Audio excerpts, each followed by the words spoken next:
everyone! Hello! Beef strips with teriyaki sauce naman ang iluluto ko ngayon.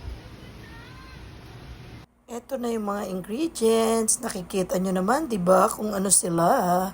Ayan, store-bought teriyaki sauce lang yan.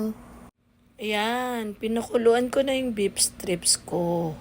Tapos tinatanggal ko lang yung mga impurities kasi nakakapait siya ng lasa. Tapos, pakuluin nyo siya ng mga 1 to 2 hours hanggang sa lumambot. Tapos, ayan, iset aside nyo na muna.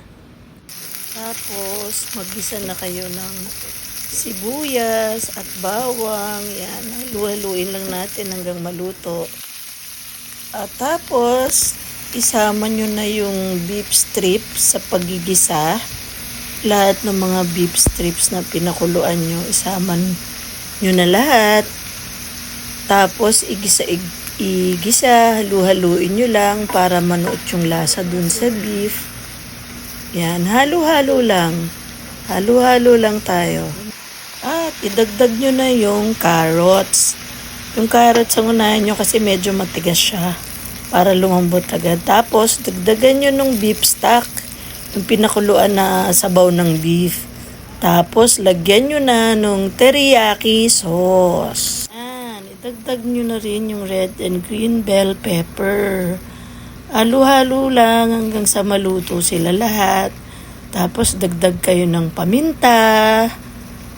Yan, tapos asin. At, dagdag nyo na rin ng asukal para pangbalanse ng lasa.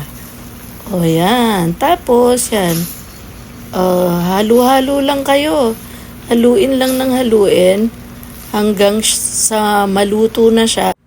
Tapos pakuluin nyo lang siguro mga 5 to 10 minutes.